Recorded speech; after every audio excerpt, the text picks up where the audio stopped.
यहाँ पे आप देखना एक बुक है, इसका नाम है कृष्ण लीला पुस्तक। ये भागवतम का 10वां स्कंद है। तो इस 10वें स्कंद में ये भागवत है। भागवत में कितने स्कंद आते हैं? 12, यानी 12 कैंटो।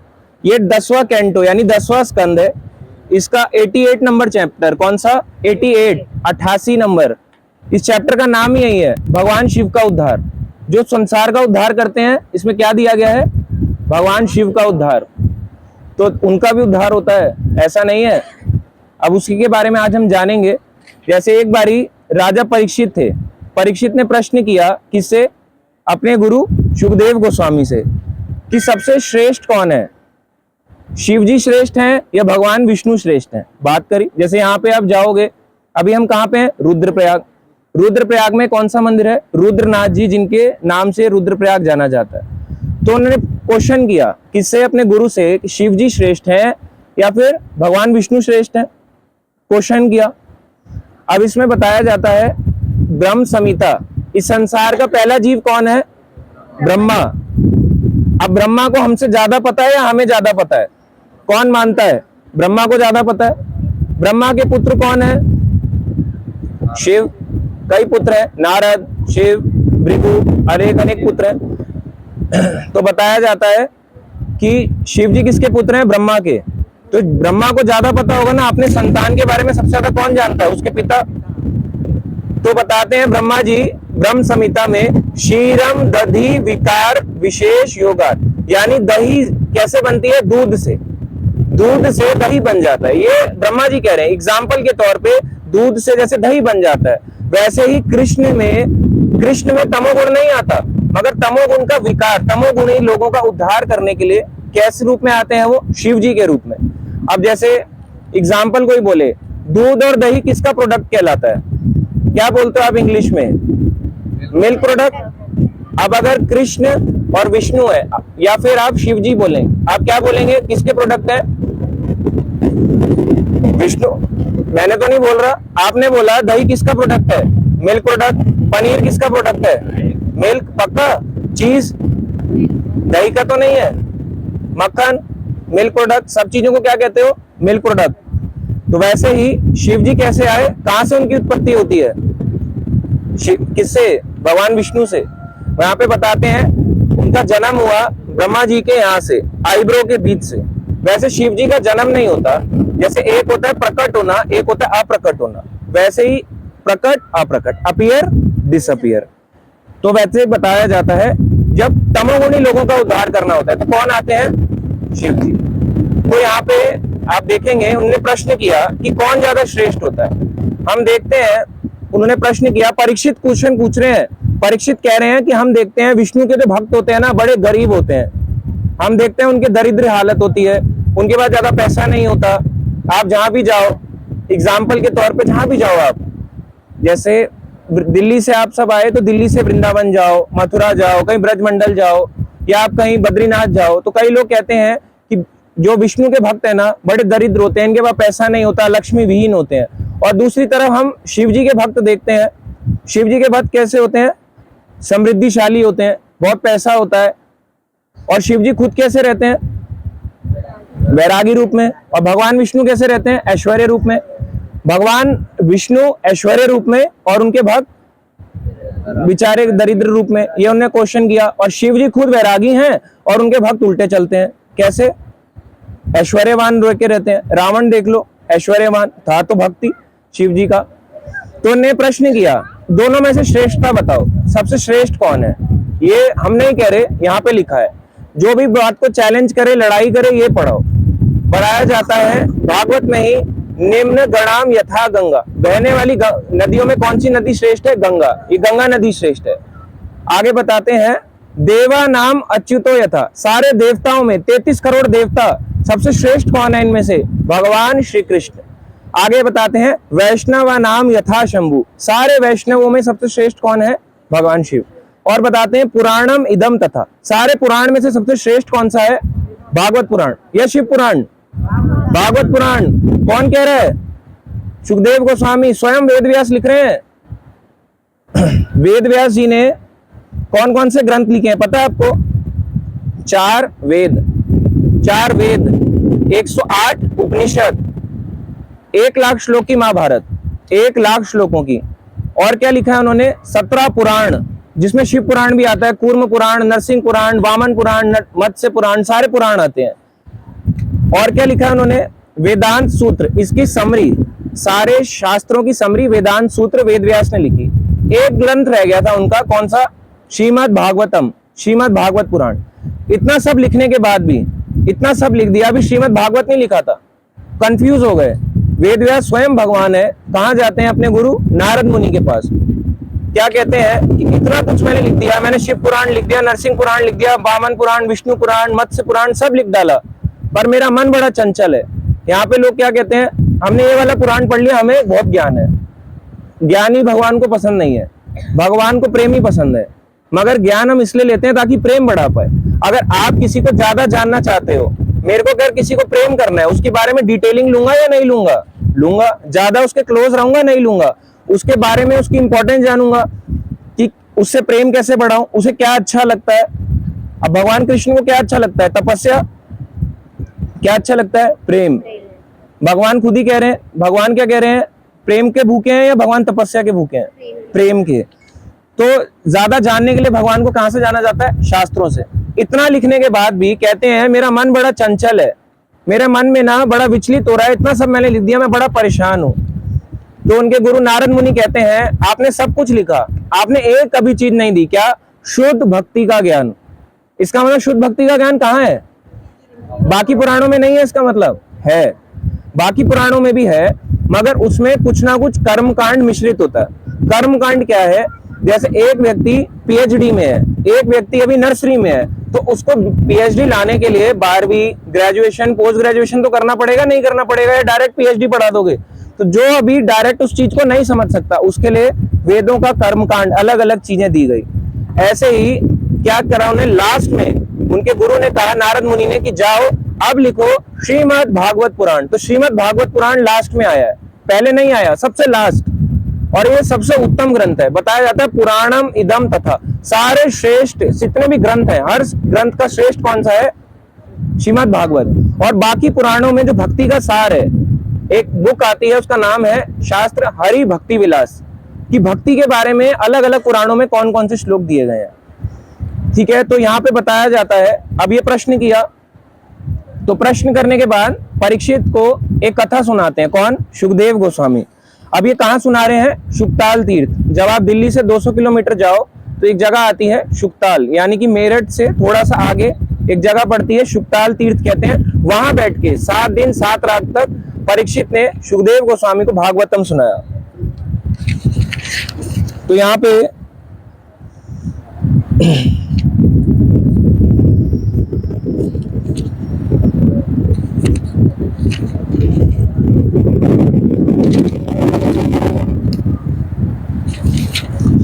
बताया जाता है कि एक असुर था, उसका नाम क्या था? वृकासुर। किसका नाम, क्या नाम था इसका? वृकासुर, जिसे भस्मासुर भी बाद में बोला गया। ये किसका पुत्र था? शकुनी। शकुनी कौन थे? दुर्योधन के मामा, कौरवों के मामा, दुर्योधन या कौरवों के मामा। तो शकुनी के पुत्र का नाम था वृकासुर। तो असुर क्या मतलब होता है? असुर मतलब जो गंदा दिखता है, असुर, मूंछ वाला असुर, दाढ़ी वाला असुर नहीं। हाँ क्यों बोल रहे हो? मूंछ वाला असुर थोड़ा ना होता है। बलि महाराज की मूंछ थी तो क्या असुर थे? असुर कुल में हुए, मगर भगवान ने उद्धार किया। मगर देखो क्या कहलाए? शुद्ध भक्त। तो ऐसे ही जो असुर होते हैं, असुर का मतलब है जिसके गुण भक्ति के नहीं होते, जो भगवान से द्वेष करता है, वो असुर कहलाता है। तो ऐसे ही वृकासुर हुआ। वृकासुर ने क्या वृकासुर ने तपस्या करी। कहां पे करी? केदारनाथ में। केदारनाथ अभी यहाँ पे लिखा था, आपने बोर्ड में देखा होगा, 92 किलोमीटर, 92 किलोमीटर केदारनाथ है हाइट पे। वहां पे भगवान शिव जी शिवलिंग के रूप में रहते हैं, जो 12 ज्योतिर्लिंग में आता है। तो वहां पे बताते हैं, तो वहां पे गया वृकासुर। वृकासुर जब वहां पे जाता है तो वहां पे कैसे करता है? तपस्या करता है, बहुत ही कड़ी तपस्या करता है। और वो क्या वर मांगने के लिए करता है? कि मेरे को भगवान ऐसी शक्ति प्रदान करें, शिव जी ऐसी शक्ति प्रदान करें कि जिसको छूओ वो भस्म हो जाए। इतनी भयानक। अब भगवान जो है, अब उसने कहां से गया पूछ के? उसने बोला कि मेरे को किसकी उपासना करनी चाहिए। वृकासुर ने कहा ये भस्म शक्ति प्राप्त करनी है, किसकी उपासना करूं, विष्णु की करूं या नारायण की करूं, ब्रह्मा की करूं या फिर शिव की करूं। उसने बताया तीनों देवों में से कोई एक मुझे बताओ जिनकी मैं पूजा कर सकता हूं, मेरे को अपना वर चाहिए। तो नारद मुनि उसको जानते थे। नारद मुनि हर समय क्या गाते थे, नारायण नारायण। तो वो क्या बोलते, अभी तो ये जानते थे सतोगुण में नहीं है, भगवान से द्वेष करता है, अपनी इच्छा पूरी करना चाहता है। तो नारद मुनि ने उन्हें कहा कि तुम भगवान विष्णु के पास मत जाओ। अच्छा फिर किसके पास जाएं, ब्रह्मा जी के पास। ब्रह्मा जी कौन है, जो भी रजोगुणी होते हैं, जिनकी इच्छाएं बहुत होती हैं। रजोगुण मतलब बहुत इच्छा रखने वाला, सतोगुण व्यक्ति तो था नहीं वो। रजोगुण की बहुत इच्छा है, मुझे ये मिल जाए, ये वर मिल जाए, बल मिल जाए, शक्ति मिल जाए। तो ये कौन होते हैं, रजोगुणी। अब जो रजोगुणी होते हैं ब्रह्मा के पास जाएंगे तब भी ठीक है, मगर ये कैसा था, तमोगुणी। तमोगुणी लोग कैसे होते हैं, इग्नोरेंस में जीते हैं, मांस खाने वाले, शराब पीने वाले, ऐसे लोग तमोगुणी होते हैं। इन लोगों का उद्धार भगवान नहीं करते, भगवान इनका उद्धार अपने गुण अवतार के रूप में, शिव जी के रूप में करते हैं। तो बताते हैं, उन्होंने बोला कि जाओ शिव जी की तपस्या करो, कहां पे, केदारनाथ में। तो इस तरह से यहां पे बताते हैं, यहां पे जो वृकासुर था, तो वृकासुर के बारे में बताया जाता है कि उसने 6 दिन तक तपस्या जारी रखी। और कैसे करता था तपस्या, अपना मांस काट के चढ़ाता रहता था। यज्ञ अग्नि, यज्ञ का मतलब क्या होता है, विष्णु। सारे यज्ञों के द्वारा किसको समर्पित होने चाहिए, सारे यज्ञ भगवान विष्णु। यज्ञ का मतलब क्या है, विष्णु। जितने भी यज्ञ करे जाते हैं, आप जब घर में गृह प्रवेश देखते हो, कोई भी यज्ञ देखते हो, यज्ञ में आहुति डाली जाती है, तो आहुति को ग्रहण कौन करता है, भगवान विष्णु। चाहे आप जो भी बोले, उस आहुति को ग्रहण भगवान विष्णु ही करते हैं और कोई ग्रहण नहीं कर सकता। अब कोई बोले कोई देवता के लिए यज्ञ कर रहा है, अश्वमेध यज्ञ कर रहा है, कल हमने परसों बताया अश्वमेध यज्ञ, कई अलग अलग यज्ञ बताए। अब इस यज्ञ में जो स्वीकार कर रहा है, कौन कर रहा है, उसकी भेंट को भगवान विष्णु। वर्त कौन दे रहा है, भगवान विष्णु। भगवान कहते हैं कि जब जब उन्हें अपना, भगवान भगवत गीता में कहते हैं कि जब जब उन्हें कुछ प्रदान करना होता है किसी को, तो खुद नहीं देते, किसी और को देते हैं। जैसे मान लो एक होटल है, एक होटल है बहुत बड़ा, आप एक होटल में गए, होटल में आपने बोला है ना अपने फ्रेंड को, वो होटल का मालिक आपका फ्रेंड है, आपने उसे कॉल करके बोला आज ना मैं तुम्हारे होटल में आ रहा हूँ, मैं तुम्हारे होटल में आके रुकूंगा, तो मुझे ये वाला सबसे बेस्ट कमरा जो होगा ना दे देना। वो कहेगा अच्छा अच्छा, अरे तुम वही हो, वो स्कूल वाले दोस्त मेरे यार हो, आ जाओ मैं तुम्हारे को बेस्ट रूम दूंगा। जैसे ही वो पहुंचता है तो वो देखता है कि होटल का जो मालिक है, उनका जो फ्रेंड है, वो वहां पे नहीं है। अब वो वहां नहीं है, कहीं बाहर गया हुआ है, तो किससे रूम मांगेगा, स्टाफ से मांगेगा, और किससे तो नहीं मांगेगा। सारे चुप क्यों हैं, स्टाफ से ही मांगेगा, मैनेजर से मांगेगा। मेनली रिसेप्शन या मैनेजर पे जाएगा और कहेगा, क्या बोल दो कि मैं उसका फ्रेंड हूं, मेरे को रूम दे दो। तो अपने किसको कॉल करेगा, वो ओनर को, ओनर को कॉल करेगा, कहेगा आपका कोई फ्रेंड आया है, क्या हम इन्हें कमरा दे दें, कमरा दे दें, यही तो बोलेगा। तो आप कमरा दे दिया, मान लो कमरा किसने दिया, मैनेजर ने। तो होटल का मालिक कौन हुआ, ओनर हुआ या मैनेजर हुआ, मगर कमरा तो मैनेजर ने दिया। ऐसे ही जो इच्छा आपकी पूर्ति कर रहा है, पूर्ति कौन करने वाला है, पूर्ति कौन करने वाला है, भगवान विष्णु। वो सब जानते हैं, मगर आप सतोगुण में नहीं हो ना, तो वो कहते हैं इनको कर लो, थोड़ा इनको कर लो, थोड़ा इनको कर लो। सारे देवी देवता भगवान के भक्त होते हैं, सुबह उठ जाते हैं और समय पे अपना सारा कार्य करते हैं, हर समय भगवान का नाम जप करते हैं, हमारी तरह नहीं होते। जब भी आप कहीं जाएं, सबसे मेन चीज क्या है, भगवान का नाम। अगर आप कोई भी धाम चले जाओ, आप माला नहीं करते, उसको कोई फायदा नहीं है। बताते हैं, अगर आप एक माला करते हो, एक माला करने से बताते हैं, जो आप यहाँ बैठे बैठे या माला करते हो दिल्ली में, उसका हजारों गुना फल मिलता है। उसका भी 1000 गुना फल आपको इस धाम में, जब आप कहीं जाते हो धाम या तीर्थ में, और 1000 गुना आपको उसका फल मिलता है। तो यहाँ पे आपको माला करनी ही चाहिए। जो फल आपको दिल्ली में मिलेगा, उससे हजारों गुना आपको यहाँ मिलेगा। भगवान नाम जप करने वाले से बहुत खुश होते हैं। भगवान को नहीं चाहिए इतनी बड़ी तपस्याएं। इस कलयुग में कोई तपस्या नहीं कर सकता। आपकी उम्र कितने साल है, पता ही नहीं। कोई प्रिडिक्ट कर सकता है हमारी मृत्यु कब होने वाली है, कोई भी नहीं। आप बता ही नहीं सकते। किसी को पता था कोरोना आएगा? नहीं। पर आया या नहीं आया? आया। मृत्यु आपका वेट कर रही है। तो ऐसे ही बताते हैं, अगर कोई भगवान का नाम जप नहीं कर रहा, भगवान उससे प्रसन्न नहीं होते। अब सुबह सुबह सबसे पहले उठ के किसका नाम जपना चाहिए? अगर एक भक्त है, जैसे मैंने आपको कहा कि सुबह सुबह ना किसका नाम जप करो? कृष्ण का, राम का, विष्णु का नाम का जप करो। आप बोल रहे हो क्या? रजत प्रभु जी की जय, इनकी जय, जय जय। मुझे अच्छा लगेगा? अच्छा लगेगा मुझे? तो अच्छा तो नहीं लगेगा। तो भक्त अपना गुणगान चाहता है या नहीं चाहता? नहीं चाहता। कोई नहीं चाहता आप 4 बजे सुबह उठ के उस भक्त का गुणगान करो। सब क्या चाहते हैं? भगवान का गुणगान किया जाए। अगर आप सुबह 4 बजे उठ के किसी भक्त का, देवता का गुणगान करते हो, किसी का भी, तो वो कैसे? बताते हैं जब भगवान खुद भक्त अवतार में आए थे चैतन्य महाप्रभु के रूप में। आपको पता है चैतन्य महाप्रभु कौन है? सबको पता नहीं है। चैतन्य महाप्रभु बताते हैं राधा कृष्ण चैतन्य नाही कोई अन्य। वो और कोई नहीं है, वही राधा और कृष्ण चैतन्य के रूप में आए। जब चैतन्य महाप्रभु आए, साक्षात एक भजन आता है, पंचमुखी शिवा बोले हरि बोल हरि बोल, चतुर्मुखी ब्रह्मा बोले हरि बोल हरि बोल। वो सब हरि बोल करते हैं क्योंकि भक्त है, वो भगवान के गुण अवतार भी है, भगवान के गुणों के अवतार भी हैं और भक्त भी हैं। दोनों कैटेगरी में आते हैं। और हम लोग किस कैटेगरी में आते हैं? हम उनको जप कर रहे हैं, वो कभी खुश नहीं होंगे। ऐसे ही बताते हैं।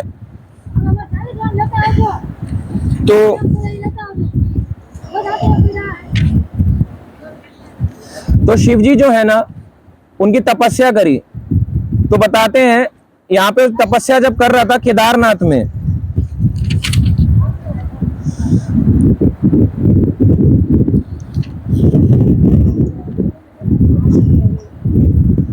तो बताते हैं यहाँ पे तपस्या करते करते वृकासुर यानी भस्मासुर, वृकासुर तो जा, उसने अपना क्या मांगा? किससे मांगा? शिव जी से। क्योंकि कृष्ण या भगवान विष्णु ये प्रदान नहीं करेंगे, किसके थ्रू करवाएंगे?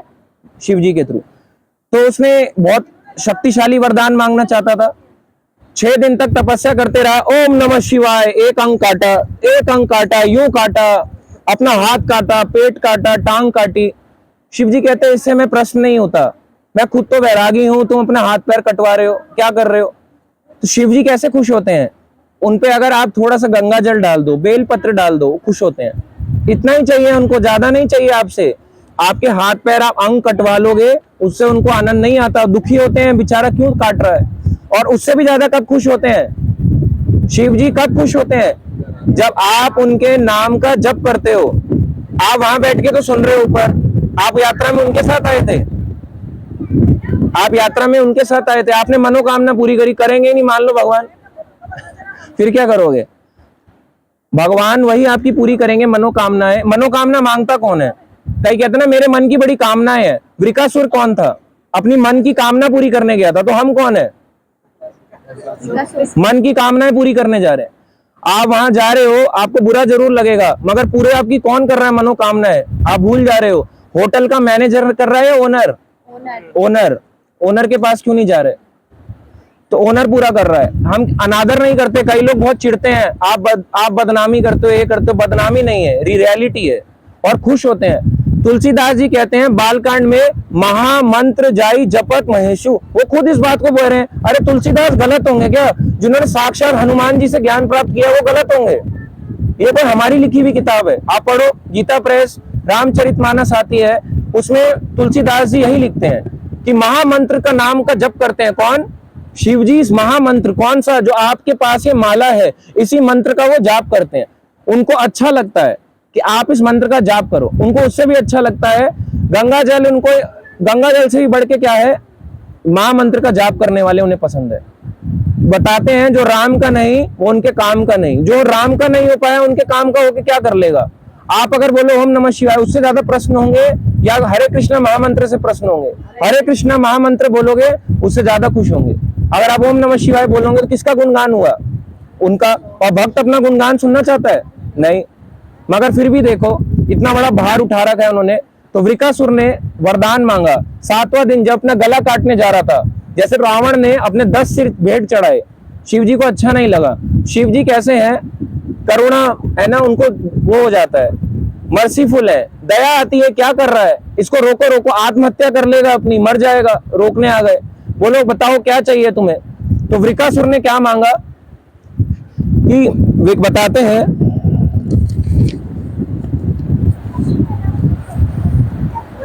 वो ये बात जानते थे कि वृकासुर जो है इसका जो उद्देश्य है ये अच्छा नहीं है, असुर है, कुछ गलत ही मांगेगा। तो वो मांगता है मुझे ये वरदान दो जिसके सर पे मैं हाथ रखूं वो क्या हो जाए, भस्म हो जाए, वो राख हो जाए, जल के राख हो जाए, भस्म हो जाए पूरा। अब राख बनाना चाहता था, बताओ कितना अच्छा वरदान मांगा, अच्छा है, कितना बुरा वरदान है। तो ऐसे ही उसने वरदान मांगा, शिव जी ने क्या कहा, तथास्तु, ऐसा ही हो, ऐसा ही हुआ।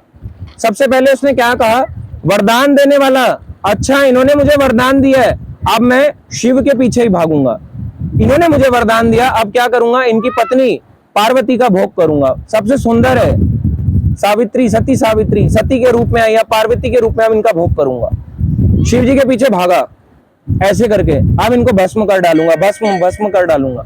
शिव जी भाग रहे हैं, तो बताते हैं उसको भगवान विष्णु भी नहीं मार सकते थे, शिव भी नहीं मार सकते थे, कोई भी नहीं मार सकता था, क्योंकि शिव जी ने तो वरदान ही दिया, अपने शिष्य को थोड़ा ना मार देंगे। तो शिव जी भाग रहे हैं, तो भागते भागते बताते हैं एक जगह आई जहाँ पे कोटेश्वर नाम का एक मंदिर है, यहाँ पे भी शिव जी कुछ समय ठहरे। आगे बताते हैं ऊपर के लोकों में गए, नीचे के लोकों में गए, कहीं पे भी जाके उनको आश्रय नहीं मिला, भस्मासुर उनके पीछे भाग रहा है। यही वृकासुर क्या कहलाया, भस्मासुर, उनके पीछे भाग रहा है, वो ऊपर नीचे भाग रहे हैं, कहाँ जाऊं कहाँ जाऊं कहाँ जाऊं। अंत में जब सारे लोगों ने हार मान ली, इंद्र कहता हमारे से कुछ नहीं होगा, आप नहीं संभाल पा रहे, हम क्या संभालेंगे। ब्रह्मा जी के पास गया, ब्रह्मा ने कहा अरे आप तो है ना देवताओं में सबसे श्रेष्ठ हैं, देवों के देव महादेव हैं, अरे आपसे नहीं हो पा रहा, हमसे क्या होगा। लास्ट में कहाँ गए, किसके पास गए, भगवान विष्णु के पास। उसके बाद वो कहाँ जाते हैं, श्वेतद्वीप। श्वेतद्वीप इसी भौतिक संसार के अंदर एक जगह है, उसको कहते हैं क्षीर का सागर, दूध का सागर। अब ये वो दूध नहीं है जो आप सोच रहे हो नींबू डाल के फटके पनीर बना लेंगे या वे प्रोटीन बेचेंगे। ये दूध के सागर में भगवान शयन मुद्रा में थे। जैसे ही यहाँ पे एंटर करते हैं भगवान शिव, उनको देखते ही विष्णु, भगवान को देखते ही शिरोदक्षाई विष्णु को देखते ही दंडवत प्रणाम, ऐसे गिर के डंडे के समान गिर के दंडवत, पूरा लेट के दंडवत। दंडवत का मतलब क्या होता है, डंडे के समान गिर जाना, प्रणाम किया। वहां पे बताते हैं विष्णु भगवान आए, किस रूप में आए, क्योंकि वो जानते थे कि शिव जी वहां पे क्यों आए। तो एक ब्रह्मचारी का रूप धारण करके आए, एक ब्रह्मचारी हाथ में कमंडल लिए है ना, कुपीन वस्त्र पहने हुए और हाथ में रुद्राक्ष माला लिए हुए ये आए। अगर वो तुलसी माला लेके आते तो क्या भस्मासुर समझ पाता, नहीं, इसलिए वो कौन सी लेके आए, रुद्राक्ष माला। आप ब्रह्मचारी का रूप लेके वो कहाँ जाते हैं, इसी असुर के पास, भस्मासुर के पास। भस्मासुर के पास जाके कहते हैं इस प्रकार से, हे शकुनी पुत्र। शकुनी पुत्र इसलिए बोला क्योंकि किसका पुत्र था वो, शकुनी का। शकुनी कौन, कौरवों के मामा। कौन थे कौरवों के मामा, जो पांडवों को मरवाना चाहते थे। तो जैसा मामा वैसा मामा का पुत्र, ऐसा ही होता है मोस्टली, तो ऐसा ही होता है, जैसे बोलते हैं जैसा बाप ऐसा बेटा। तो शकुनी के पुत्र थे वृकासुर, इनका नाम भस्मासुर था। तो भस्मासुर जब थे, अब ये बहुत शक्तिशाली हो गए थे, कोई इन्हें हरा नहीं सकता था, ऐसा वरदान था कि भगवान भी नहीं मार सकते। अब भगवान की देखो कितने चतुर है, आप उनकी चतुराई से जीत नहीं सकते। तो ब्रह्मचारी का रूप जब लिए थे, हाथ में कमंडल लिया हुआ था, उन्हें लगा अरे शिव का भक्त है, आ गया, इसको तो छोड़ूंगा नहीं। तो आते ही पहले जब उन्होंने बोला है शकुनी पुत्र कि तुम्हारा क्या प्रयोजन है, तुम यहाँ कैसे हो, किसको ढूंढ रहे हो, उन्होंने कहा मैं शिव को ढूंढ रहा हूँ। बाद में जाके वो शांत हो जाता है, अरे बेचारा ब्रह्मचारी है, अकेला आदमी क्या कर लेगा, जब शिव जी तक मुझसे डर रहे हैं, ये तो बेचारा क्या है, नादान है, शरीफ सा है, इसको तो कोई बात नहीं, इसको तो ऐसे ही कर लूंगा।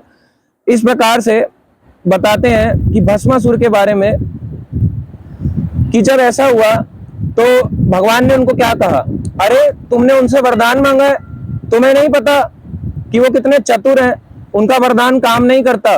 भस्मासुर कहता है मुझे लगता है तो उनका वरदान काम नहीं करता, वो कहते हैं हाँ काम नहीं करता। भस्मासुर को कहते हैं किस रूप में, ब्रह्मचारी के रूप में, कौन, भगवान विष्णु। कहते हैं अरे टेस्ट तो कर लो, किसी पे टेस्ट किया, वो कहते हैं टेस्ट वेस्ट क्या करना, सबसे शक्तिशाली हूं मैं, वो भाग रहे हैं मेरे से डर के, कह रहे एक बारी टेस्ट कर लो, ऐसे आते हैं, ऐसे हाथ यहां तक लाए, कह रहे हैं अरे भस्म तो हो ही नहीं रहा, शक्ति काम नहीं कर रही, कह रहा देखा मैंने बोला था शक्ति काम नहीं करती, और नीचे लाए, अभी भी भस्म नहीं हुआ, कह रहे देख लिया मैंने तो पहले ही बोला था, शिव के जो वरदान होते हैं काम ही नहीं करते, तुम प्रकार फंस गए, तुम्हारे को उसने ठग लिया। इस प्रकार से भगवान ने निंदा करी।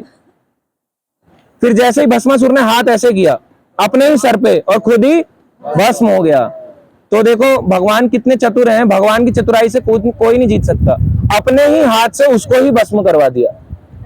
तो कितने भगवान के यहाँ पे बताते हैं। तो ऐसे ही बताया जाता है यहाँ पे भागवत में कि अब आता है डिफरेंस, इसमें डिफरेंस है कौन श्रेष्ठ था। जो भगवान विष्णु होते हैं ना वो वही देते हैं जो आपके लिए जरूरत है। क्या क्या कहते हैं भगवान, कहते हैं भगवत गीता में अनन्य चिंतयन्तो माम ये जना पर्युपासते तेषाम अभियुक्ता नाम तेषाम नित्य अभियुक्ता नाम योगक्षेमम वहाम्यहम्। तो यानी कि जो भी तुम्हारे पास है उसकी रक्षा करूंगा और जो नहीं है वो प्रदान करूंगा। तो जो है भगवान इस बात की गारंटी देते हैं, कृष्ण भगवत गीता में गारंटी दे रहे हैं जो है उसकी रक्षा, जो नहीं है वो प्रदान करूंगा। तो क्या नहीं है, गाड़ी नहीं है, बंगला नहीं है, अच्छी बीवी नहीं है, सास ससुर नहीं है, अरे ये नहीं प्रदान करेंगे, आपकी नीड पूरी करेंगे, आपकी नीड कभी कम नहीं करेंगे। इच्छाएं पूर्ति करने के लिए कृष्ण नहीं है, वो इच्छा नहीं पूरी करेंगे, नीड पूरी करेंगे। इसलिए जो है ना भगवान के भक्त कैसे दिखते हैं, विष्णु के भक्त गरीब दिखते हैं, और वहीं शिव जी के भक्त कैसे दिखते हैं, ऐश्वर्यवान दिखते हैं। मगर धाम किसको मिलता है, रावण को मिला या किसको, सुग्रीव या हनुमान को मिला, रावण को मिला,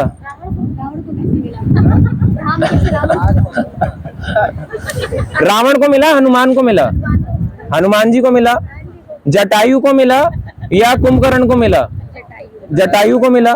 ऐसा तो नहीं जटायु और रावण लड़ रहे हैं, रावण को धाम पहुंचा दिया, जटायु को पहुंचा नहीं पाए, जटायु की मृत्यु भी हो गई फिर भी जटायु को धाम मिला, रावण को नहीं मिला। तो देख लो ऐसे ही जो व्यक्ति आपको ऐश्वर्यवान दिख रहा है वो ऐश्वर्य निकल भी जाता है। भगवान ऐश्वर्य से प्रश्न नहीं होते, भगवान आपके प्रेम से प्रश्न होते हैं। परीक्षित महाराज के पास कोई कमी नहीं थी, इस भारत के जितना ये पृथ्वी है पूरी पृथ्वी के राजा थे कौन, परीक्षित। अपने दादा की प्रॉपर्टी हो किसी के पास क्या करने की जरूरत है, मगर उनको श्राप मिला था कि 7 दिन और 7 रात में तुम मर जाओगे, जल के भस्म हो जाओगे। तो 7 दिन के लिए 7 रातों के लिए कहाँ आ गए, अपने गुरु सुखदेव के पास। अंत समय में क्या सुनना चाहिए, श्रीमद् भागवत। तो यही यहाँ पे बताया जाता है कि कभी कभी जो माता पिता होते हैं अपने बेटे को डांटते हैं, अरे तेरा गला खराब है, ऐसे कान खींचते हैं, बताऊं तुझे आइसक्रीम मत खा। वहीं पे एक रिश्तेदार आता है, रिश्तेदार कहता है ओले ओले बच्चे लोते नहीं, और क्या पकड़ा देता, आइसक्रीम। तो बच्चा तो रो रहा था, बच्चा रो रहा था, बच्चे की इच्छा पूरी कर दी। माता पिता चाहते थे कि इसकी इच्छा पूरी कर दूं, मगर खुद नहीं करी, क्योंकि अगर वो कर देंगे तो क्या होगा कि तुमने मेरा गला खराब किया। इसलिए किसके थ्रू करवाते हैं, किसी और के थ्रू, और उसने क्या किया, उसका गला खराब कर दिया। ऐसे ही कई बार जो वरदान होते हैं बताते हैं, भगवान शिव ऐसे वरदान देते हैं, शिव जी असुरों को ऐसे असुरों को वरदान देते हैं कि उन्हीं के विद्रोही हो जाते हैं। यही रुद्रप्रयाग में एक मंदिर आता है जहां रावण ने तपस्या करी। रावण के बारे में बताते हैं, अब जब अपनी शक्ति उसे प्रदान हो गई शिव जी से, अपने ही गुरु को चैलेंज करने चल पड़ा। कैसे, कैलाश में भगवान बैठे थे पार्वती के साथ और ऐसे हिला रहा, ऐसे करके शिव जी ने कहा कैसा है, पार्वती ऐसे डर गई, ऐसे करके बैठ गई, ऐसे करके। तो शिव जी ने क्या किया, एक अंगूठा ऐसे दबाया अपने कैलाश पर्वत को, ऐसे करके रावण के हाथ कुचल गए। कई हजारों साल तक रावण के जो हाथ थे फ्लैट हो गए। फिर रावण ने दोबारा तपस्या करी, माफी मांगी, तो रावण के हाथ दोबारा मिले। ऐसे असुर लोग अपने ही गुरु, अपने ही आराध्य को चैलेंज कर देते हैं। तो यही डिफरेंस आता है।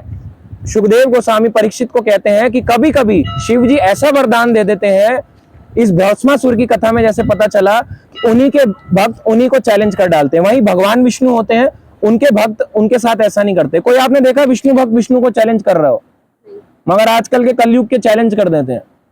मैंने तेरा नाम जप किया, तूने मुझे कुछ नहीं दिया, मैं छोड़ रहा हूं। थोड़े से में ही छोड़ देते हैं, थोड़ी सी प्रॉब्लम आएगी, जॉब चली जाएगी, कोई डेथ हो जाएगी, छोड़ देंगे, मैं तेरा नाम छोड़ रहा हूं। तो श्रेष्ठ कौन है, भगवान विष्णु। पर इसका मतलब क्या है, शिव जी का अनादर किया गया? नहीं।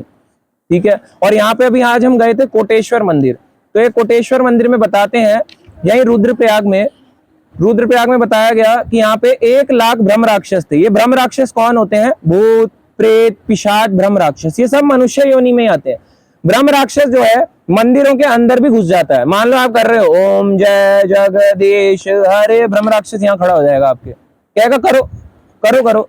फिर आप कई बार कहते हो ना आज मन नहीं लग रहा पूजा में, ब्रह्म राक्षस साथ में खड़ा होता है। तो ब्रह्म राक्षस मंदिरों के अंदर भी पहुंच जाते हैं, बहुत शक्तिशाली होते हैं। 1 करोड़ ब्रह्म राक्षस ने तपस्या करी, क्यों? इस शरीर से मुक्ति मिल जाए। ब्रह्म राक्षस भी तपस्या कर रहे हैं शरीर से मुक्ति पाने के लिए। तो जब तपस्या करी तो शिव जी यहाँ पे आए, यहीं कोटेश्वर महादेव में, और क्योंकि 1 करोड़ ब्रह्म राक्षस थे उनको मुक्ति प्रदान करी। और दूसरा, ये स्कंद पुराण में आता है, उनकी मुक्ति करी। और मुक्ति देने के बाद यहाँ पे 1 करोड़ शिवलिंग के रूप में कि यहाँ पे अमर रहे और आगे आने वाले पीढ़ियों को दर्शन देते रहे कलयुग तक। तो यहाँ पे 1 करोड़ शिवलिंग है, वो जो चट्टान थी वहां पे 1 करोड़ शिवलिंग है, इसलिए क्या कहते हैं? कोटेश्वर महादेव। यहाँ पे रुद्रनाथ मंदिर है। इस रुद्रप्रयाग का नाम इन्हीं की वजह से पड़ा। रुद्रनाथ जी के बारे में बताते हैं, नारद मुनि कौन है? भगवान के शुद्ध भक्त, और किसके पुत्र हैं? ब्रह्मा के। तो नारद मुनि ने कई लोगों से ज्ञान लिया।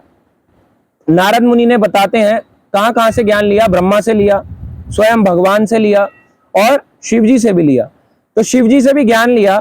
तो आप जानते हैं नारायण वो कैसे लेते हैं नाम? उनको ये वीणा बजाने की कला किसने दी? तो बताते हैं नारद मुनि ने यहाँ पे तपस्या करी। यहाँ पे नारद शिला है, जैसे हमने देवप्रयाग में देखा राम जी की एक शिला है, उस पे राम जी ने तप किया, वैसे नारद जी ने यहाँ नारद शिला पे तप किया। तप करने के बाद शिव जी यहाँ पे आए, उनसे प्रश्न हुए, और प्रश्न होके उन्होंने बोला नारद मुनि ने कि तुम मांगो, क्या तुम मांगना चाहते हो? तो नारद मुनि ने कहा कि मेरे को यहाँ पे संगीत कला है, संगीत कला दी। शिव जी ने कहा तथास्तु, ऐसा ही हो। तो एक तरफ वही व्यक्ति जो शिव जी से क्या मांगता है? भस्मासुर, कि मैं सबको भस्म कर डालूं, और नारद मुनि क्या कह रहे हैं? मैं भगवान का गुणगान करूं। आप जैसा मांगोगे वही होगा। मगर भस्मासुर कितने टाइम टिका? कुछ समय। नारद मुनि का गुणगान करते हो या भस्मासुर का? अगर आप इच्छाएं मांगोगे तो आपका गुणगान होगा, अगर आप भगवान मांगोगे तो गुणगान होगा। आपकी पीढ़ी में भी करेंगे, आपके सब लोग करेंगे, यहाँ के लोग भी करेंगे। तो जब भी आप जाओ शिव जी के पास क्या मांगना चाहिए? मुझे हरि भक्ति दे दो, उससे जल्दी दे देंगे। तो नारद मुनि ने तप किया। उनको 100 साल की तपस्या के बाद सतयुग में उनको सामवेद का ज्ञान दिया। तो नारद मुनि को यह सब दिया, तो कुछ उपहार भी देंगे, कुछ प्रसाद भी देंगे। दर्शन तो दे दिया, इच्छा भी पूरी कर दी, प्रसाद देंगे। प्रसाद में क्या दिया? ये माहती नाम की वीणा दी। इस वीणा का नाम है माहती। तो ये जो वीणा है, ये वीणा बजा के और एक हाथ में करताल लेके नारायण, क्या किसका नाम जपते हैं नारद मुनि? नारायण नारायण। और क्या कहते हैं?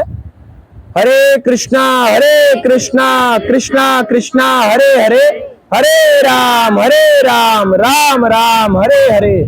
तो नारद मुनि इस वीणा को लेके किसका गुणगान करते हैं? भगवान विष्णु का। तो आप भगवान से क्या मांग सकते हो? भक्ति भी मांग सकते हो, भौतिक इच्छा भी मांग सकते हो। आपकी इच्छा पे डिपेंड करता है कि आप क्या मांगते हो। तो यहाँ पे उनको दर्शन दिए। तो नारद मुनि ने उनसे प्रार्थना करी आने वाले समय में आप सबको यहाँ पे दर्शन दे। जो लोग ऊपर केदारनाथ नहीं जा सकते, जैसे हम अभी नहीं जा पा रहे केदारनाथ, जा पाए नहीं, मगर जो नहीं जा पाते, अगर आप उनको यहाँ भी दर्शन देंगे, उसका और इसका दर्शन समान माना जाएगा। तो आज अगर आपने रुद्रनाथ जी को प्रणाम कर लिया, दर्शन कर लिए, इनका दर्शन और केदारनाथ जी का दर्शन ये एक समान है। हरि हरि बोल। ठीक है। तो अभी यहाँ पे संगम पे जाएंगे, आत्मन करेंगे और इसको एंड करते हैं। ठीक है। हरे कृष्णा